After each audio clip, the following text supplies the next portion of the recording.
Olá a todos os que nos assistem neste momento. Sejam todos muito bem-vindos ao workshop Práticas e Saberes Sustentáveis, algo de valor imensurável. Este workshop tem como objetivo disseminar o conhecimento entre os discentes, docentes e comunidade acadêmica geral sobre os Objetivos de Desenvolvimento Sustentável por meio da apresentação de cases e temáticas relacionadas às práticas sustentáveis.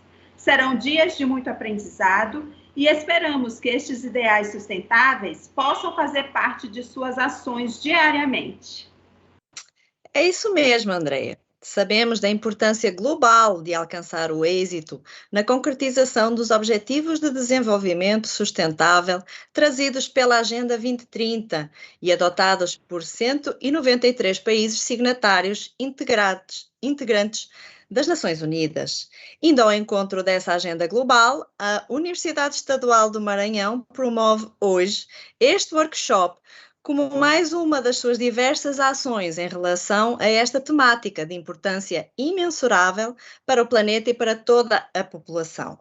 Nossos agradecimentos desde já aos envolvidos e àqueles que aceitaram o nosso convite de participar deste workshop.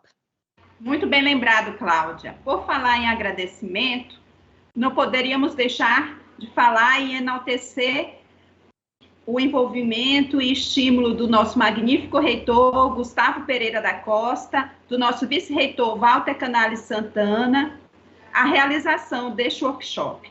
A todas as pró-reitorias, no qual saúdo a todas, em nome do pró-reitor de Extensão e Assuntos Estudantis, o professor Dr. Paulo Henrique Aragão Catunda, ressalto que a pró-reitoria em questão, a PROEXAI, nos deu total apoio operacional para a realização deste evento. Um agradecimento mais que especial à assessoria especializada na articulação dos Objetivos de Desenvolvimento Sustentável, ODS-UEMA, em nome da professora doutora Ariadne Enes Rocha, que nos convocou para esta missão de fomentar os ODS na Universidade Estadual do Maranhão.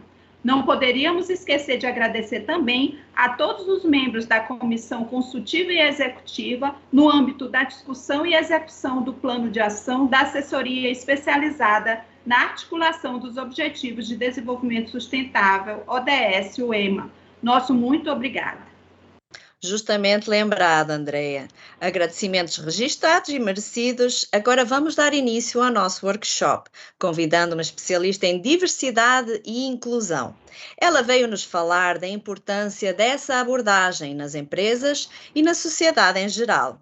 Sobre Cecília Araújo, é formada em Relações Públicas, pós-graduada em Marketing Management pela Universidade do Porto, a Universidade Business School e História, Sociologia e Filosofia pela PUC do Rio Grande do Sul, desenvolvendo áreas e construindo projetos de inovação aberta, empreendedorismos e futurismo nos mais diversos segmentos como saúde, banking e logística. Atualmente assumiu o desafio em estar na cadeira de especialista de diversidade e inclusão. Disciplina essa que, segundo Cecília, é extremamente importante para as transformações necessárias aos negócios e às pessoas no futuro. Cecília acredita muito no poder das pessoas e no seu engajamento para a promoção de ideias e novas soluções para empresas e negócios. Também teve a oportunidade de lecionar nos anos 2019 e 2020 como professora convidada na disciplina de Inovação na pós-graduação de Gestão de Negócios do IETEC e auxiliar empreendedores de forma voluntária através da consultoria de modelagem e negócios criativos. Vem algo muito bom aí, Cláudia. Agora vamos oportunizar a palavra à especialista Cecília Araújo. Mais uma vez, seja bem-vinda e nos apresente sobre a temática tão relevante, diversidade e inclusão.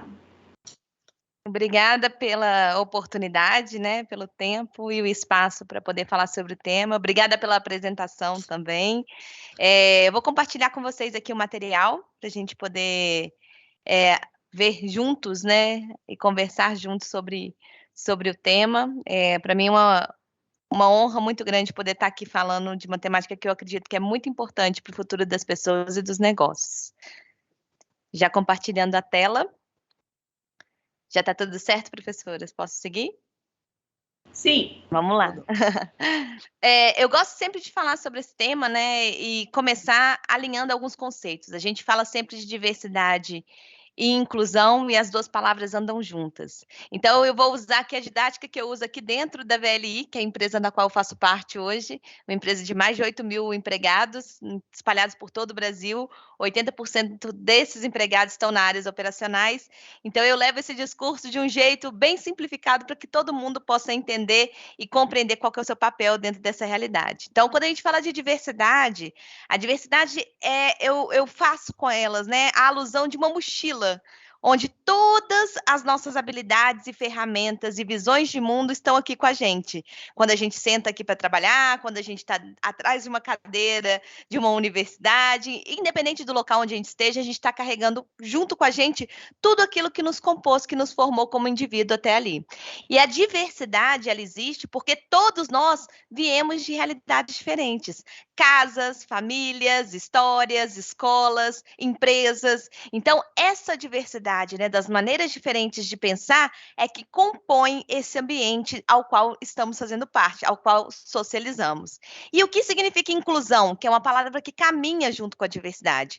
A inclusão significa que eu não só sei dizer e reconhecer que somos diferentes, como eu também sou capaz de valorizar as diferenças.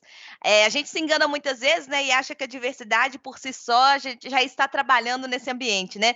Mas a gente não pode esquecer que diversidade e inclusão são conceitos complementares. Não adianta nada a gente ter diversidade se a gente não tem inclusão. A diversidade não trabalha, ela não realiza o que ela tem que realizar. E aí eu trago esse exemplo, assim, que para mim é uma ótima ilustração de como as empresas também começaram a despertar para isso. Quando a gente vê uma mesa de reunião como essa, onde as pessoas são aparentemente parecidas e, consequentemente, com as mesmas formações, vieram da mesma escola, passaram pelas mesmas experiências, não significa que eu preciso aqui de 7 ou 8 pessoas para chegar numa conclusão ou tomar uma decisão. Eu precisaria apenas de uma pessoa para que ela chegasse àquela conclusão. Então, estimular uma mesa diversa é algo importantíssimo para esse momento. Pessoas podem ir me interpelando aqui, por favor, tá? Fiquem à vontade para a gente poder ir conversando juntas. Um outro conceito também que eu gosto muito de tangibilizar para as pessoas quando a gente fala de diversidade e inclusão é de igualdade e equidade. Porque a gente sempre, quando a gente entra nessas discussões, as pessoas tendem a puxar atalhos e caminhos para justificar as desculpas verdadeiras do processo. Mas isso é direito de todo mundo. Isso qualquer um pode fazer. E aí, quando a gente fala assim, né, quando a gente ouve esses comentários, do que a gente está falando? A gente está falando da igualdade, que é o quê? É aquele direito que está escrito na lei mesmo, que está no papel passado, bonitinho ali, garantido para todo mundo. Só que a gente esquece que o que está no papel nem sempre funciona na realidade. Então, é por isso que a gente precisa da equidade. É entender que o que é garantido no papel não necessariamente atende a todos nós. E atende de maneira diferente. Então, quando a gente fala de equidade, eu gosto muito desse conceito que a gente fala que a equidade é justiça praticada. É quando eu olho para todos esses direitos e deveres que nós temos no papel e entendo que cada um precisa e pode contribuir de maneira diferente. E aí, este exemplo, né, visual, eu acho que ele demonstra muito bem o que significa os dois termos. Igualdade significa que todos ganham uma bicicleta. Equidade, eu entendo que a finalidade da bicicleta é locomover. E cada um precisa de uma bicicleta diferente para que a finalidade, né, o fim, que é a locomoção, seja atendido. Então, eu acho que a melhor forma de ilustrar a igualdade e a equidade é nesse formato. E aí, por fim, a gente entra em dois conceitos, que é o pertencimento e a singularidade. O pertencimento significa que, mesmo eu vindo com as minhas bagagens diferentes, mesmo eu tendo aqui recursos diferentes, eu me sinto parte desse grupo. Porque nós, seres humanos, somos seres sociais, somos seres sociáveis e sociais, né? Então, nós nascemos e nos reconhecemos em sociedade. E a singularidade significa que, mesmo eu pertencendo a um grupo, a um coletivo, eu sou capaz de manter aquelas minhas características que são pertinentes a mim. Eu sou capaz de manter a minha assinatura, que me faz ser a Cecília que sou. Não preciso me comportar como aquele grupo para ser aceita e para fazer parte. E aí, eu trago para vocês aqui alguns exemplos que são muito claros, né? Quando a gente fala de pertencimento e singularidade, e até de igualdade e inclusão.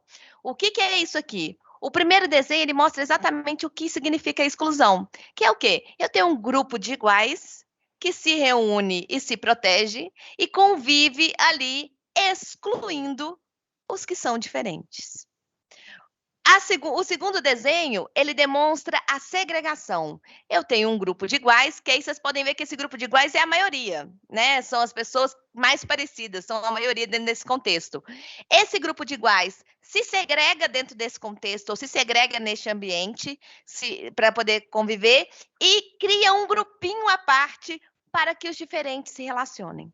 Então, aqui, vou usar como exemplo aqui o que a gente faz aqui com as pessoas com deficiência, por exemplo. Principalmente com deficiência intelectual, né? O que a gente faz? O que a gente fez durante muitos anos? A gente tirou essas pessoas do convívio da sociedade.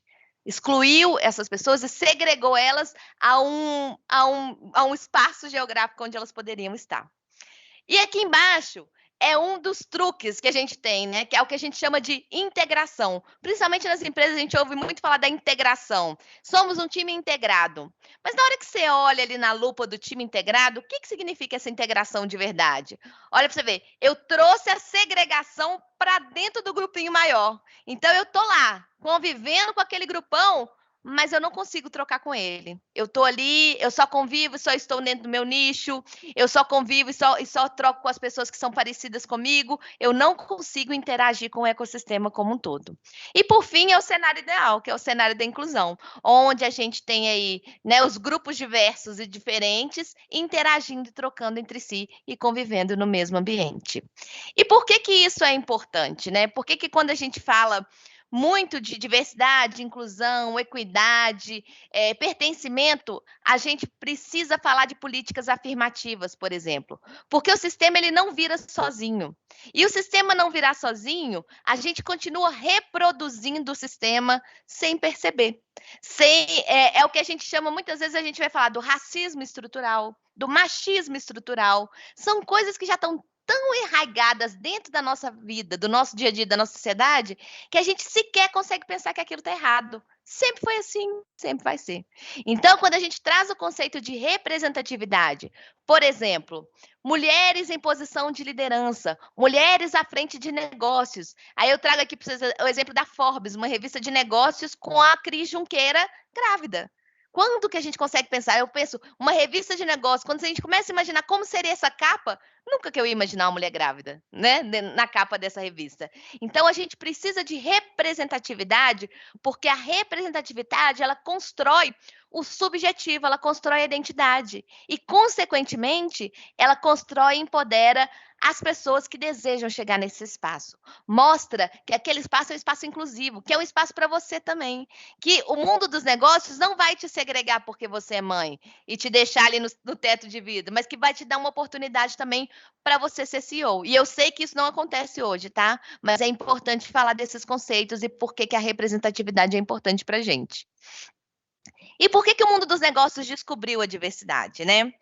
Por 3 grandes motivos. O primeiro deles é que é uma demanda da sociedade.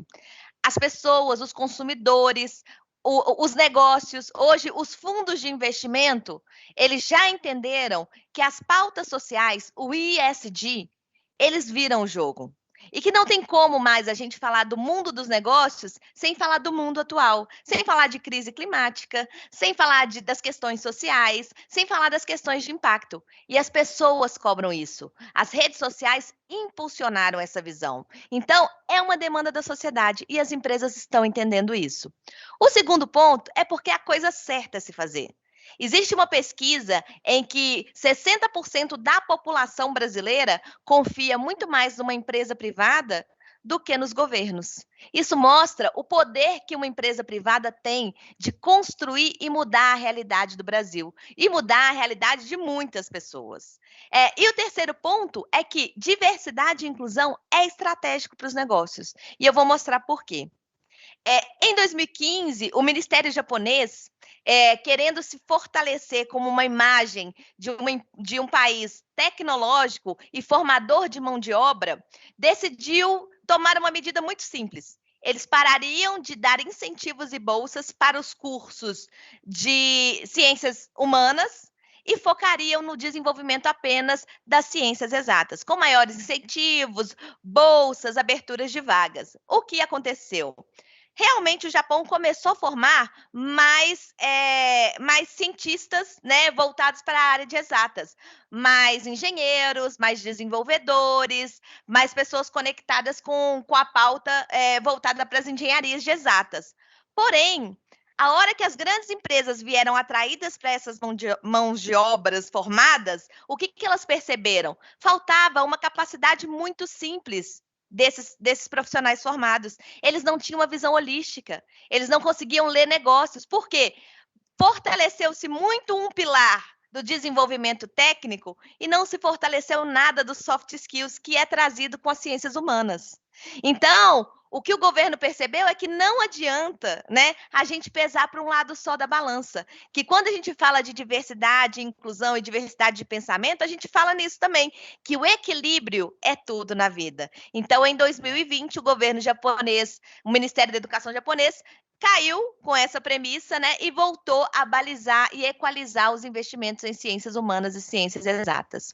Para isso, né, a gente tem aí muitos estudos, e um deles mais famoso é o da McKinsey, que mostra que diversidade e inclusão, quando a gente olha para a diversidade de gênero, mulheres em posições de conselhos, em posições alta liderança, a gente tem aumento do resultado financeiro das empresas, em 21%, nesse estudo feito pela McKinsey em 2018.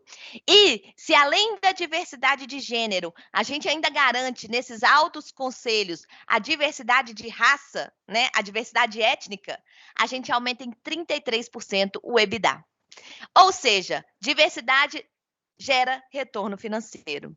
Nesse mesmo caminho, a Deloitte fez um estudo similar, entrevistando grandes empresas de vários segmentos no mundo inteiro. E ela percebeu que ambientes e empresas onde existe maior diversidade e maior inclusão, a gente tem um engajamento maior dos colaboradores. As pessoas compram a causa e se dedicam mais para aquela empresa, para aquele propósito. E voltando aí nesse estudo da Deloitte, existem 3 descobertas que são essenciais para os negócios do futuro, né? Que é o quê?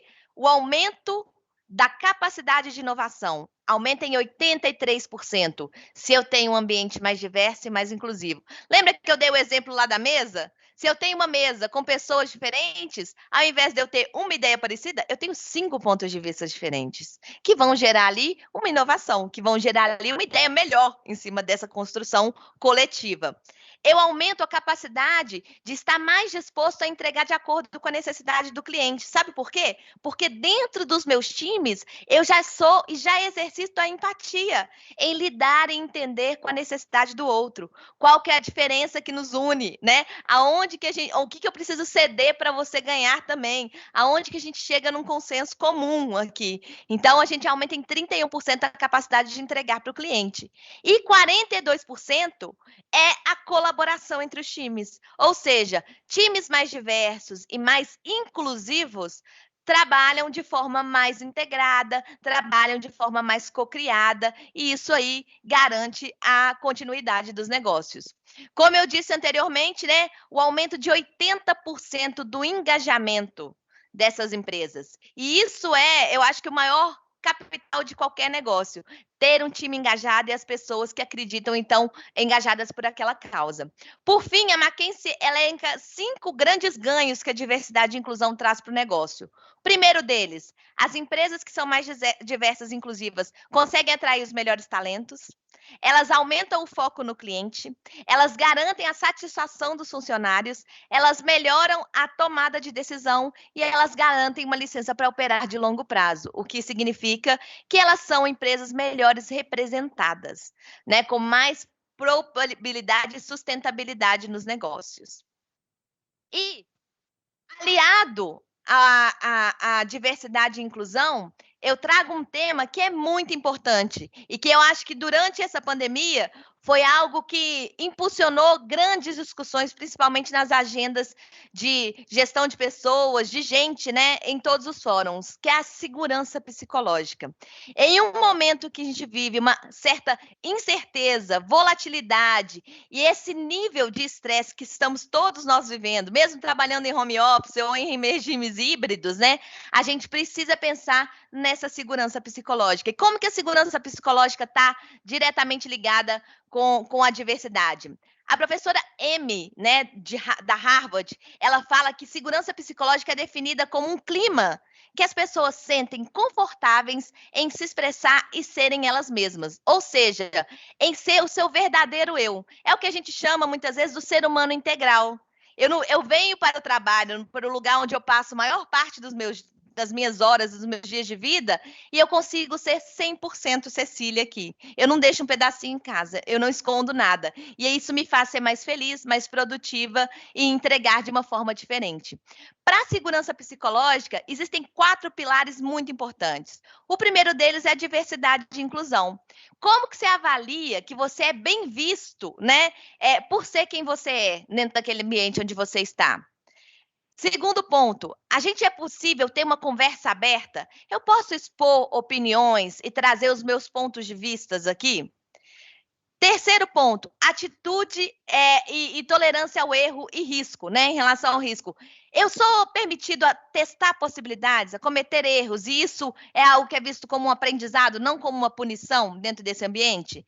E, por fim, a disposição em ajudar. Quando eu estou num ambiente em que eu me sinto confortável, onde eu posso expor as minhas ideias, onde eu sou incentivado a experimentar, eu, consequentemente, sou um ser humano mais disposto a ajudar o próximo. E isso, né, vamos falar desse cenário de pandemia, onde estamos todos agora retomando, né, fazendo um regresso de toda essa mudança caótica que houve nesses últimos 2 anos. Isso é essencial para a gente garantir a saúde psicológica das nossas pessoas e, consequentemente, a saúde psicológica dos nossos negócios.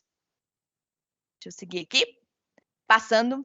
E, por fim, eu gosto muito de falar, quando eu falo para uma empresa aí, né, onde a gente tem aí maior parte das pessoas, 80% dos empregados são homens, né, na maioria deles, homens, brancos, heterossexuais, e quando a gente toca nessa pauta do privilégio, é uma das pautas que gera muita polêmica.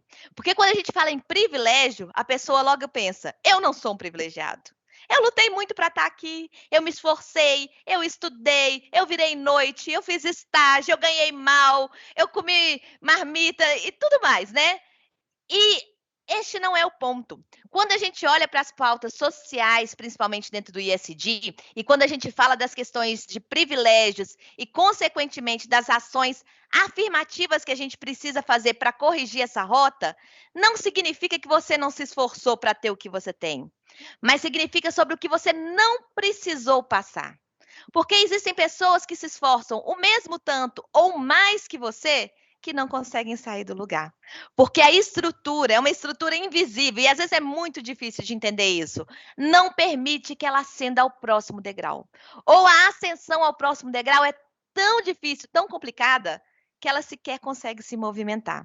Eu acho que um exemplo que pode tangibilizar isso é quando a gente fala principalmente sobre as pessoas trans. As pessoas, vou dizer ainda sobre as mulheres trans negras brasileiras. É uma posição muito difícil. Por isso que quando a gente fala de políticas, né, a gente pensa muito da questão dos primeiros empregos para as pessoas trans. Porque um emprego muda a vida, o emprego te abre portas, te dá oportunidades. E pensa lá na escada que eu disse. Não é sobre o que você fez, mas sobre o que você não teve que passar para ter esse seu primeiro emprego.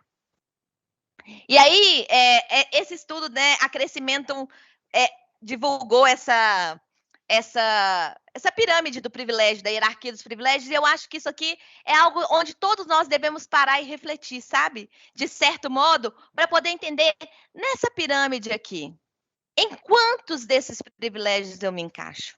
Em quais lugares eu estou? E aí é uma frase que eu aprendi recentemente, mas e o que eu faço com esses privilégios? Cui bono, a quem eu beneficio e a quem eu excluo. Se eu escolho fazer uma reforma num prédio e eu deixo de fora rampas acessíveis, eu estou excluindo algumas pessoas de acessar esse prédio, indiretamente. Então, a gente precisa ter a consciência de que os privilégios existem, que eles estão postos e que todos nós sofremos deles, direta ou indiretamente, para que a gente possa entender o que vamos fazer com os nossos. Você pode lavar suas mãos e deixar que a igualdade te dê a consciência tranquila, mas você pode ser consciente e querer praticar a equidade na forma, né? Como você pode a partir dos privilégios que você tem. E um outro conceito que a gente também gosta de desmistificar quando a gente está falando sobre diversidade e inclusão é a questão da meritocracia. Muitas das vezes a gente fala, não, porque se você se esforçar, porque isso vai acontecer, mas não é assim que funciona. Cada um tem a sua estrada. E a estrada, muitas das vezes, é muito diferente. Eu não posso falar que existe competição igual, mesmo quando eu estou falando que já estão todos aqui na mesma universidade, todo mundo ali tem acesso, mas existem diferenças, né? Diferenças gritantes que às vezes impactam no desempenho das pessoas. E por fim, né, por que a gente trabalha diversidade e inclusão dentro da VLI hoje, que é a empresa da qual eu faço parte? O nosso negócio se conecta com o tema porque faz parte dos nossos valores, está dentro da nossa estratégia e a inovação é uma válvula propulsora do nosso negócio. E a gente trabalha com diversidade e inclusão em 4 pilares muito importantes. Primeiro, intencionalidade, para atrair e trazer o diferente para dentro da nossa empresa. Segundo ponto, depois que eu atraí e trouxe o diferente, eu preciso desenvolver e transformar esse ambiente num ambiente realmente inclusivo. Terceiro ponto, eu trabalho na conscientização. E esse aí não é nem um ponto específico, ele é quase esse quadrado cor-de-rosa todo, porque é uma rota que a gente não para nunca de fazer. Conscientizar para que a gente tenha os aliados e para que as pessoas possam perceber e entender qual que é o papel delas dentro desse processo. E, por fim, é o valor compartilhado. A partir do momento que eu sou capaz de fazer para o meu muro para dentro, para os meus empregados, eu posso fazer para os meus fornecedores, eu posso fazer para os meus clientes, eu posso fazer para a comunidade a qual eu impacto, eu posso fazer para o mundo que está me cercando. Né? E a gente trabalha aqui dentro da VLI em 5 dimensões da diversidade. Pessoas com deficiência, a equidade de gênero, raça e etnia, LGBTI+, e gerações. E por que a gente trabalha com esses grupos? Porque a gente aprendeu que esses grupos hoje são minorias dentro da nossa empresa. Na verdade, não são minorias porque, em muitas das vezes, quando a gente vai olhar os dados, que são os dados de mercado, essas pessoas em população são a maioria.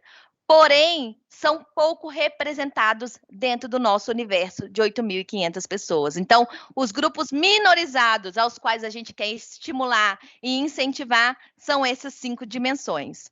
E os nossos desafios aqui dentro, eles passam muito por essa pirâmide aqui. A gente tem, sim, né, uma visão integrada, o nosso CEO tem um engajamento genuíno, a gente já conseguiu trabalhar com a diretoria para esse mindset e a gente já tem, inclusive, alavancas de valor, dados, métricas e até metas. Mas a questão é que, muitas das vezes, é difícil virar um transatlântico desse de uma vez por todas. A gente permeia nessa pirâmide, sabe? Vai e volta, sobe e desce. Vai e volta, sobe e desce. Em cada uma dessas pautas. Porque o importante que a gente precisa entender é que a diversidade, o álbum de figurinhas, ele não é uma parte difícil de se fazer. Atrair as pessoas, principalmente numa grande empresa, não é difícil. Mas realmente incluir está no difícil, porque eu dependo do comportamento de cada um, eu dependo do comportamento de todos, eu dependo da cultura que seja inclusiva, eu dependo da forma como a gente é capaz de desenhar políticas e incentivos para que isso aconteça. E aí, por fim, né, já trazendo aqui uma última provocação para a gente encerrar aqui e ir para o bate-papo, essa frase eu fui impactada por ela essa semana, eu fiz questão de trazer ela para cá, porque eu acho que ela resume bem o que a gente precisa falar aqui. Diversidade é quando você tem um lugar na mesa, ou seja, você é representado. Inclusão é quando você pode falar. E pertencimento é quando você é ouvido. Então, a gente nunca trabalha a diversidade sozinha. Essas duas palavras, elas estão sempre juntas e complementando esse conceito da diversidade. E, para que a gente possa entender isso, né, a gente precisa conhecer e entender dos vieses inconscientes. A gente é uma sociedade que não é diversa e inclusiva, não por intenção e maldade, mas por estrutura. E isso acontece porque dentro da cabecinha de cada um de nós tem um microcomputador que, em menos de 1/4 de segundo, analisa uma pessoa e já tira uma conclusão sobre aquilo. E a gente tem vários tipos de vieses. Tem um viés de afinidade, ou seja, de eu gostar de pessoas que se parecem comigo. Olha lá nos grupos de amigos que vocês têm, nas redes sociais. Tem o viés confirmatório. Eu gosto só das pessoas que têm as mesmas opiniões que eu, ou que me validam de alguma forma. Quem vem aqui e me critica ou me contesta não serve para mim. E tem o efeito de grupo também. Se eu tô aqui nesse grupinho que acredita que A é melhor que B, eu estou aqui no lugar certo. Então, a gente precisa estar atento a isso, porque isso funciona para todos nós, né? E, querendo ou não, os vieses, eles são os gatilhos para a construção dos nossos preconceitos, que são as nossas crenças, e possivelmente para as ações, que são as ações discriminatórias. E é isso que a gente precisa derrubar. E, por fim, né, eu gostaria de deixar para vocês aqui 6 provocações, né? Primeiro, reconheça e aprenda sobre os seus privilégios, né? E tente entender como é que isso afeta as outras pessoas. Quem você é e de onde você está falando. Seja autoconsciente e honesto sobre os seus próprios privilégios. Então, desmistifique o conceito do privilégio, gente. Não é que você teve as coisas de mão beijada nessa vida, mas é que você teve degraus mais facilitados, de certa forma. À medida que você aprende e desaprende sobre isso, eduque os seus colegas, os seus familiares, as pessoas que estão próximas de vocês. Sempre que você tomar uma ação, independente do tamanho que ela seja, você tem que pensar a quem isso beneficia e a quem isso deixa para trás. Faz um inventário sobre as suas crenças. O que você pensa que é assim? A síndrome da Gabriela lá, né? Eu aprendi que isso aqui é assim, que fulano não presta, que cicrano não pode, a gente não pode acreditar em cicrano, nananã. Faça essa lista e depois tenta derrubar isso. Porque na hora que a gente se pergunta da onde que vem essa crença, geralmente a explicação é algo tão ilógico que fica algo fácil de ser derrubado. E por fim, apoie o bem-estar mental, físico e espiritual de todas as pessoas, incluindo você. Né, que eu acho que é algo importante sempre para a gente olhar. Eu agradeço, espero ter sintetizado o suficiente aqui para a gente poder ir para a conversa, né, e me coloco à disposição aqui para a gente poder conversar. Muito obrigada, Cecília. Realmente, essa temática é impactante e realmente capaz de produzir mudanças significativas. Cláudia, temos alguma pergunta? Olha, André, eu tenho uma questão, né? Se Cecília nos puder esclarecer, é mais até um pedido de opinião. Já que ela tem contacto com instituições de ensino e nós estamos dentro de uma academia e pretendemos fomentar a nossa comunidade também para poder visionar e ver como se executa na prática, como se pode colocar na prática, eu gostaria que Cecília partilhasse conosco qual a forma que ela vê que uma academia poderia começar, quais seriam os pressupostos. Excelente Cecília, pergunta, Cláudia. Na verdade, o ponto de partida de toda e qualquer ação de diversidade são dados. É olhar para os números que vocês têm aí na mão, né? Pegar aí simplesmente aí a base de alunos e de professores e entender quem são essas pessoas? De quantas pessoas estamos falando e quem está sendo representado aqui? E aí, a partir daí que a gente começa a analisar os dados e fazer as perguntas, por que eu só tenho esse número de mulheres aqui como professoras, por exemplo? Por que nos últimos anos só teve tantos homens nomeados como reitores aqui da universidade? A gente começa a entender e começa a perceber aonde estão os desafios invisíveis, porque a diversidade ela é pautada em desafios invisíveis. E a melhor forma da gente enxergar esses desafios é através dos dados. Então, comece a partir dos dados, comece a fazer um censo mesmo, sabe? Um levantamento para a gente entender quantas pessoas negras nós temos aqui, quantas pessoas negras começaram e terminaram os cursos, quais são os cursos onde a gente tem maior população negra, né? Quais são os cursos onde a gente tem maior população de mulheres, cadê a nossa população LGBTQIA+, quantos alunos nós temos? E a partir daí é possível construir uma estratégia e começar a fazer perguntas. E uma outra estratégia que a gente usa muito dentro das empresas é a criação dos grupos de afinidades. Então, aquelas 5 dimensões que eu disse para vocês que trabalhamos aqui dentro da VLI, eu não tenho lugar de fala para falar sobre elas. Então, eu tenho pessoas dentro da VLI que se reúnem com membros dessas pautas, dessas dimensões, e elas trazem para mim quais são as dores. Elas trazem para mim quais são os incômodos, elas trazem para mim quais são os desafios, para que a partir daí eu também possa desenhar, redesenhar e construir junto com elas quais são as alternativas que a gente pode atuar juntos. Realmente muito rico. Cecília, e como funcionam esses grupos de afinidade? Você poderia explicar melhor? Claro. A partir do momento em que a gente fez uma análise e a gente entendeu quais eram os grupos subrepresentados, a gente começou a entender que a gente precisava criar um estudo sobre esses grupos aqui dentro.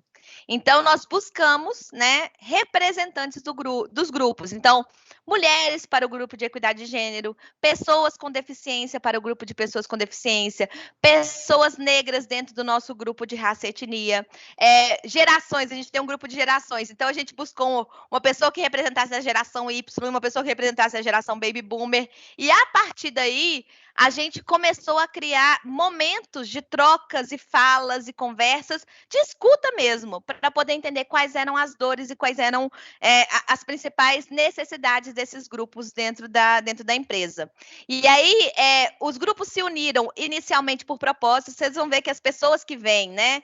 Elas vêm pelo propósito, pela vontade de mudar, porque elas já percebem que o ambiente não está acolhendo, né, e abraçando os grupos, e além dos membros dos grupos, ainda vieram os aliados. Então, eu tenho homens que são aliados da pauta e da dimensão de equidade de gênero, eu tenho pessoas brancas que são aliadas da causa de raça e etnia, eu tenho pessoas heterossexuais que são aliadas da pauta LGBTQIA+, que trabalham juntos porque eles querem transformar o ambiente. Eu acho que o principal ponto é esse. A gente buscou, no primeiro momento, o primeiro trabalho foi de encontrar essas pessoas referências de cada uma dessas dimensões, e a partir daí elas meio que foram fazendo trabalho junto com a gente, buscando os aliados, buscando os membros, construindo as pautas, as discussões, os esclarecimentos, para a gente poder construir os planos de ação. Excelente, perfeito, Cecília, muito esclarecedoras as suas respostas. Certo, Cláudia? A vontade é de ficarmos aqui a tarde toda no nosso sunset aí. Concordo. Muitas questões interessantes. Muito bem, Andréia. Temos que agradecer, então, a presença de Cecília hoje aqui conosco. É realmente um privilégio tê-la aqui conosco neste nosso workshop. Obrigada pela abertura, obrigada pela oportunidade. E nós não queríamos fazer isso, mas teremos que estar chegando ao fim desse encontro, que passou rápido. Muito obrigada, Cláudia. Gratidão, Cecília. Você gostaria de fazer uma última colocação? Fique à vontade. Eu acho que um movimento pró-diversidade e inclusão dentro de uma academia diz muito sobre as expectativas que a gente tem para o futuro, né? Não só para o futuro dos negócios, mas para o futuro do mundo e para o futuro do planeta. Eu espero profundamente, né, que esse tema toque as pessoas, porque na maioria das vezes, quando a gente fala sobre o tema, que é um tema que tem que tocar o coração, não é um tema que a gente consegue vender ele em números, né? É diferente. Eu passei a minha vida inteira trabalhando na área de tecnologia e de inovação, então eu vendi em números e agora eu tenho que vender em experiências e em sentimentos sobre isso. Então, eu acho que é algo muito nobre, acho que é algo que precisa ser feito, né? E que vocês sirvam de exemplo, né? Dos trabalhos que vão fazer para outras academias também, para outras empresas, e que as pessoas possam reverberar o trabalho que vocês vão puxar aí para a diversidade e inclusão. Belas palavras, gratidão. Por agora, estamos encerrando essa temática dentro do nosso workshop, mas fique atento, tem mais workshop e mais momentos como este, sem deixar ninguém para trás. E sempre com orgulho de ser o EMA.